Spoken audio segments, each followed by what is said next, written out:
Buddy. So as you can tell, I am not in my usual Cosi Talk studio. I am in Panera, and there's a story behind that, but I'm just going to wait for you guys to kind of jump on board this evening. Uh, if I would love to have somebody kind of give me a thumbs up that they can hear me okay. I'm setting up with my new audio device, so it's always a little tricky with the new devices. All right, guys, I see some of you popping on board this evening. Because I am in a public place, I can't use my big girl Cuban voice, so I'll depend upon you guys to help me out and let me know if you can hear me or not. So I'm just going to give you guys a couple of minutes to jump on board. Cheers. Let's see, who do we have? Hey, Daniel. Hey, you're kind of my first kind of person chiming in. Can you just give me a thumbs up if you can hear me okay? Like I said, I'm not in my usual Cosi Talk studio, as you can see. So, got to make sure the audio is working this evening. Hey, Mina, you made it from Melbourne, Australia. Mina, you have got to let me know, what time is it over there for you? You can hear me. Good, thank you. We got Chuck from Wyoming, and it's such a nice day over there. It must be beautiful weather for you right now in Wyoming. All right, guys, I'm going to give you a little bit of time. Hey, Lori, thank you for joining in, guys.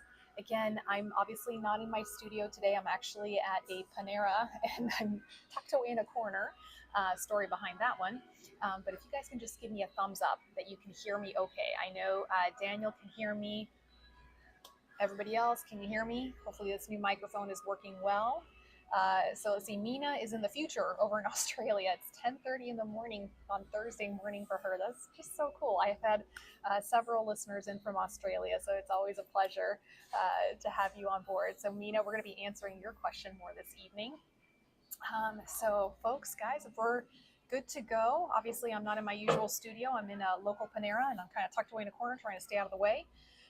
So we're going to be making tonight's live a little shorter and sweeter because they do close at 9 o'clock, and I want to make sure that these folks get to home on time. Hey, we got Michelle coming in from Michelle, you're in Tampa. This is wonderful, wonderful. Okay, guys, I'm going to go ahead and get started. So for those of you joining me for the first time, welcome. My name is Cosi. I'm a physical therapist amputee specialist here in Tampa, Florida. As you can see, I am not in my usual Cosi Talk studio. I'm at actually a local Panera. There's a little bit of a story behind that one that we'll get to later. But I do want to say thank you for joining in this evening. I've been a PT now for a little over 19 years. Hey, Harsh. And my passion is working with the limb loss community. So guys, because I am in a public place, tonight's show is going to be a smidgen shorter, but I do have some really good questions that came in that I think are going to give us a lot of good discussion. In the meantime, if you have any questions that you want from me, go ahead and throw them into that comment section and don't be shy. All right, let's get started with our first question. Hang on, I'm switching back and forth here between screens here. All right, first question came in from Mina. She says, I'm a bilateral below the knee amputee since 2013. My number one goal is to be able to go from a sit to stand position without using my arms. Are there any exercise videos you can point me to? So yes, obviously, for those of you who have been around my show for a while, you know that I have come up with a fitness program online. It's called Cosi Talk Strong Body, and that's the link for that program. So it was something I designed for you guys. Basically, after doing this show live for 4 years, that was probably the most common question you all gave me was, how can I do exercises for XYZ, right? So this program has over 150 exercises for above the knee and below the knee amputees, arms, legs, core strengthening, balance and flexibility from beginner all the way through high-end athlete. Now, it does not have specifically for bilateral amputees. However, many of you who are bilaterals purchased the program and you have been modifying it and making it work, which I love. And guys, it is in my hopeful future that if I can get the resources to flesh out this program even more and create one for bilaterals and upper extremities. Anyways, so to get back to Mina's question, for a bilateral below the knee, is it a reasonable goal for you to want to be able to get up from a chair without using arms? And the answer is yes. If you are a bilateral above the knee, a bit trickier, okay? Because obviously you're having to negotiate two knees. And I think, and again, I'm going to go out on a limb and just put out an educated guess. I don't think I've ever really seen a bilateral above the knee get up from a chair without the use of their arms. Even the most high-end, very active. I will say that I'm curious to see someone who has 2 power knees. It's that knee made by Oser to see if they can accomplish it. Hey, Marianne, we got Johnny B from Poughkeepsie, New York in the Cosi Talks house. Brought to you by Panera Bread. That's right. Cheers, guys. Okay, so getting back to Nina and bilateral below the knee. The biggest thing from getting up from a chair, whether you're a unilateral, bilateral amputee, below the knee or above the knee, it's the booty. Okay, y'all know I'm not shy about using that term on the show. Okay, so it's the glute muscles. Basically, those are the big muscles that are going to help get you up. Okay, it's the ones that give you that hip extension. It's the muscles that stabilize your pelvis. It's the muscles that give you that power, right? It's a big, big muscle on the bottom, right? So there's a few techniques to use. It's not just all about brute muscle force. Part of it is technique. And this is something I really learned when I was working with patients with strokes and traumatic brain injuries, where they didn't know exactly how to plan their movement and how to plan their movement strategy because there was damage to the brain, okay? So in teaching these folks who had strokes movement strategies on how to engage their body to get them up, I use a lot of those same techniques with my amputee patients, okay? So one of the first ones, and it's going to be kind of tough to demonstrate here, is getting yourself set up in that chair. And a lot of people are just like, really? But if you follow these little details from getting up from a chair, and guys, this applies to those of you who are single leg amputees, right? Because getting up from a chair with a prosthesis is going to be a whole lot harder than getting up from a chair with 2 anatomical legs. Am I right? Come on, show me some love in the comment section. All right. So the first thing is get yourself to the edge of the chair. Okay. If you're trying to get up from way back in the chair, you got a lot more distance to go and you're not utilizing the lever arm of your femur. Okay. So it's going to be a lot harder to do. So you got to scoot yourself up into that chair and get yourself to the edge of that chair without falling off. Okay. Now, as far as how your feet are placed, okay, it just depends on who you are. Everyone's a little bit different. Some people, they need to have both feet planted square on the floor, right, to get themselves up. Some people can put their stronger foot just a little bit behind, and just that gives them a little bit more of an impulse, okay? So that's something you got to play with on your own.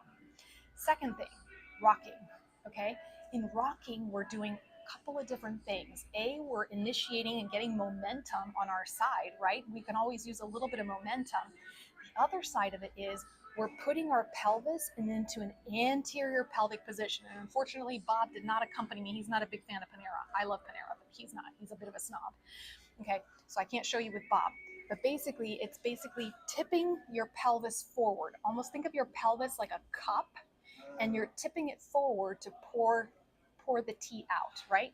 So when you set your pelvis up into that anterior pelvic tilt, you're already mechanically setting yourself up for an advantage. Okay, so 3 things before you even move out of that chair. First things first, scoot yourself to the edge of the chair. Second thing, plant those, I know Bob has no taste, plant those feet on the floor, whether you're planting one next to the other or you're putting your sound foot, your stronger foot, a little bit further back, okay? Third thing, rocking motion, okay? Anterior pelvic tilting, okay?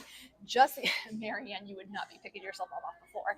Again, you got to play around with this, but these little tiny movement strategies, guys, they really make the difference. And my personal favorite thing is when I teach a patient how to do this and they're totally not believing me. They're like, really? All these little things are going to be, and then they stand up and they're like, oh, that really was a lot easier. Yes, Teresa, it absolutely matters how low the chair is, or more importantly, how high the chair is. So again, if you're someone who is starting out and you're struggling, get pillows and pile them up on the chair. Okay, and again, I do this, guys, for my traumatic brain injury patients. I do it for my COPD patients who have really piss poor endurance, right? And just the act of getting up from a chair is really hard for them. Okay, so I do this for a lot of patients, and I worked home health for over 8 years. So we had to figure out how to get people off of their low sofas and low recliner chairs, okay? So yes, Teresa, if you're using this, thanks, G. So if you're using this, okay, put those pillows underneath you. And sometimes, guys, I would stack pillows as far as 4 or 5 pillows, right? And you have the person in an almost standing position, okay? So let's just review those 4 things. Repetition is the mother of memory.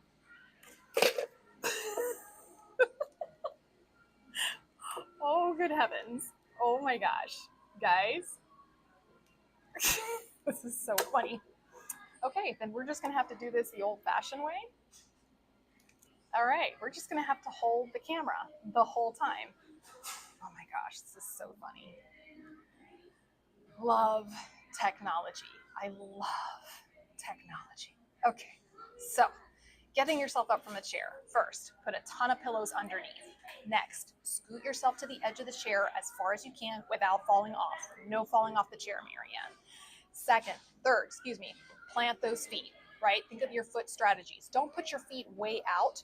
Put your feet either behind you or right underneath you. And then rocking strategies. Moving forward, getting that anterior pelvic tilt, and then go up. Okay, so yes, as you're learning to do this skill, Mina, you're going to have to start with using your arms to help with that little push, right? As you get stronger, you take away one pillow at a time. Okay, this is an exercise. It's not just a skill. It's meant to be an exercise, okay? So every time you stand up, you're activating those glutes, okay? You're activating what's left of your hamstrings, right? Other exercises that I like to do to help with this, squats, okay? A lot of amputees, sorry, my finger is still in the way. Hang on, guys, I'm gonna switch the video a little bit. And I'm gonna go upside down and right side back up. I know right now that if my tech team is watching, they are like gonna let me hear about it tomorrow. They're gonna be like, Cosi, you're a hot mess, which I kind of am. I'm not in my studio. Anyways, okay. Found the footage effect. Thanks, babe. My husband's watching me right now with moral support, so thank you very much.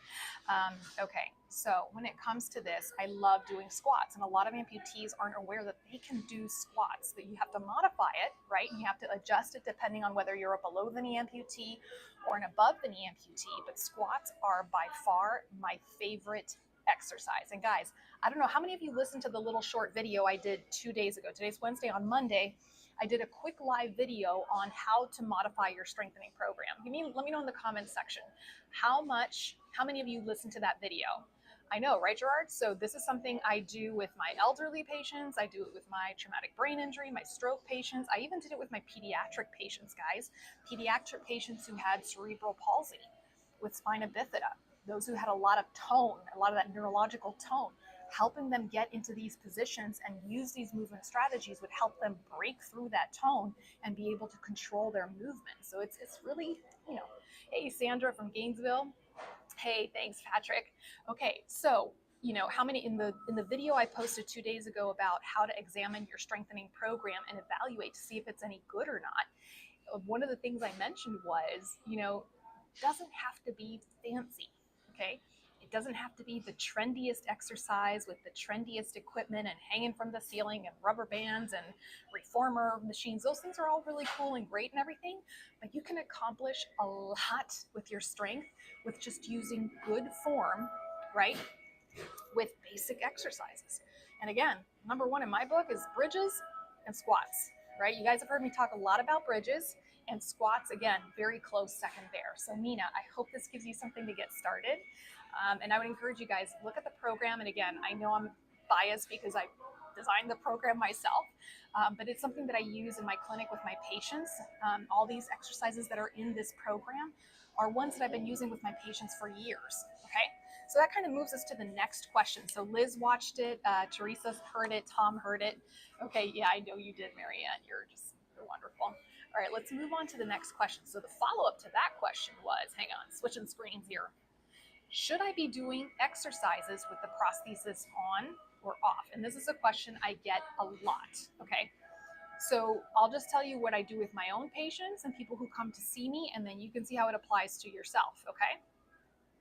So when a person comes to see me, I try to teach them their exercises first with their prosthesis on, if the patient has already been using their prosthesis. Okay, now I've mentioned before in the past, a lot of folks who come to see me in my clinic, because I'm an outpatient clinic, I'm not inside a hospital anymore. A lot of my patients come to see me months and sometimes even years after their amputation. So they're already, pretty comfortable with their prosthetic device. So in that case, I like to try to have them do the strengthening exercises with the prosthesis on. Okay, it reinforces the brain that the prosthesis is your leg, right? and it just helps you feel more comfortable, okay? And in some cases, you get a little bit more of a lever arm, especially for my above the knee amputees, right? Having that extra length, you can get yourself into that position to do that exercise a little bit more efficiently. There is the flip side, okay? For my folks who are newer to using the prosthesis and they're not quite comfortable yet and they have a lot of weakness, okay? Doing these exercises without the prosthesis helps better to engage those muscles, okay? And I don't see it as a failure. Some of my patients get a little discouraged when they can't do the exercise with the prosthesis on, but to me, that's not a failure. That's just simply a modification that we have to make. That's how I see exercises with amputees. It's not that we have to modify the exercise. And it doesn't matter if you're an amputee or if you're a two-legged person like myself, or if you have a stroke, you have to modify your exercises according to your anatomy, according to your body. Another thing to take note, sometimes with my folks who have very short residual limbs, especially in the A case, okay, that can also be a little bit tricky when it comes to doing some of these exercises. A lot of my A case who are very short are not able to do the exercises with the prosthesis on because they lose suction and they lose suspension with their prosthesis. So it's better just to be able to engage those muscles with the prosthesis off. For me, it's about how can we engage that muscle most efficiently. That's kind of the bottom line of what it comes down to. So for example, if you purchase my program, the phase 1 exercises show you how to do it with the prosthesis on and with the prosthesis off. Okay, and I tell you in the book, if you buy the book or if you read it, if you watch the instructional videos in the program, I'll tell you, try both ways. And whichever way allows you to do it with the best form, that's what you should be doing. Okay, and that can change. Okay, so for example, someone who's doing straight leg raises and sidelines. So they're lying on their side and they're lifting their residual limb up to the side to work on those glute muscles, the glute medius muscles. Once it becomes too easy, okay, then maybe the next progression is to put the prosthesis on and do it with the prosthesis on. Okay, and that's a way that you can actually progress the exercise and make it a little bit more challenging. Yeah? Make sense? All right. Hey, Denise, glad you could make it. Let's see. Oh, good, Mina, good. She says she's sending this all to her exercise physiologist who you're seeing next Friday, and my pleasure. And guys, some of you have already done this, but those of you who are working with physical therapists, feel free to send them to my website and give them my email address. I love helping out other therapists. I know that when I was learning the ropes and working with amputees, I had wonderful mentor who really helped me out a lot. And for me, it's a pleasure to be able to help another clinician troubleshoot any plan of care or any kind of treatment strategies that they need. Patrick says, squats, standing, heel raises, step-ups daily, walking program, bridges, some of my go-to in home care, regardless of diagnosis if appropriate. And that's true. If you talk to most experienced physical therapists, we have a core of like 10 exercises that we like to use with pretty much all of our patients. And we just have to modify those 10 exercises according to the needs of our patients, okay? It doesn't have to be fancy. That's the big dirty secret that, a lot of this fitness culture is trying to get you to forget about. It doesn't have to be fancy. It has to be done properly, and it has to be done consistently, and it has to be done long time, okay, to see results. No shortcuts to a strong body. All right, Teresa says, is it possible to balance solely on the amputated leg for longer than a hot minute? Sound side off the floor, not holding anything to do with your hands. A lookma, no hands. So Teresa, here's the deal. For my below the knee amputees, absolutely yes. And this is actually a skill I kind of work on because it's kind of a real life skill, right? There's a lot of times in your life or in your everyday life, you might have to just rely upon standing on one leg, even if it's just for a couple of seconds, if you're pivoting to go somewhere, if you're trying to pick up something from the floor, right? It's just a good skill to build, not to mention that doing single limb exercises on your prosthesis can also help with that hip stabilizer strength, right? For my above the knee amputees, a little bit different. Again, your lever arm is much, much shorter. So there's not a very high population of above the knee amputees, very, very few, that can stand just on the prosthetic side. That being said, it doesn't mean that we don't do exercises to try to help with that. Does that make sense, Teresa? So for example, one exercise that it's not in this program, it's one that I want to add to when I flesh out the program. It's called single leg deadlifts. It's kind of one of my personal favorites for as a runner. It's basically where you stand on one leg, right? And you go down to the ground, touch the ground with both hands, and come back up again. And again, all on one leg. The other leg is up off the floor. So the purpose of this exercise is to really activate those little muscles inside your foot. It activates the whole chain up through the hip. For runners, fantastic exercise. So for amputees, the way you modify it is you just have a support. Okay, so you just have something, whether you're in the parallel bars or you're next to a kitchen counter, and you just do the exercise a little bit at a time. Okay, it's not doing the full exercise all the way down to the floor. It's just doing the exercise a little bit at a time, and you're still activating those hip and glute muscles. Yeah? Okay. Mina says it would be interesting to hear strategies on getting up off the floor wearing both my prosthetic if I fall. Happens sometimes, and usually I just boot scoot to a couch and use my arms. And honestly, Mina, that's a fantastic strategy. If that's a strategy that works for you, go for it. Okay. And if you happen to fall in public, so a lot of people ask me, well, what happens if I fall in public? I tell people, and this has happened to some of my patients, tell the person who wants to help you to go get a chair, right? Go get a chair from the nearest store, put it in front of you, and then get yourself off the floor with that chair. That's a perfectly reasonable thing to do. But Mina, if you're looking for other strategies, hang on, I'm going to try it. I'm like holding the camera with one hand and typing with the other. Okay, go to YouTube channel, Mission Gate, okay?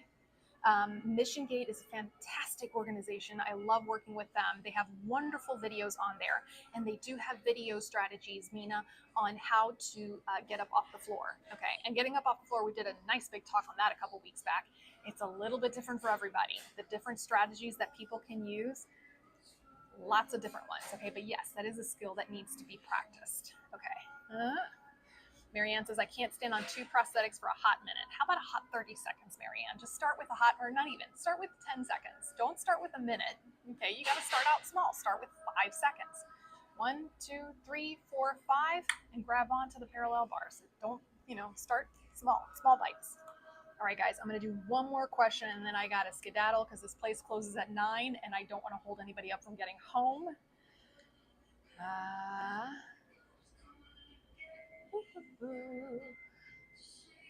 Sorry, guys, I'm trying to look for this question.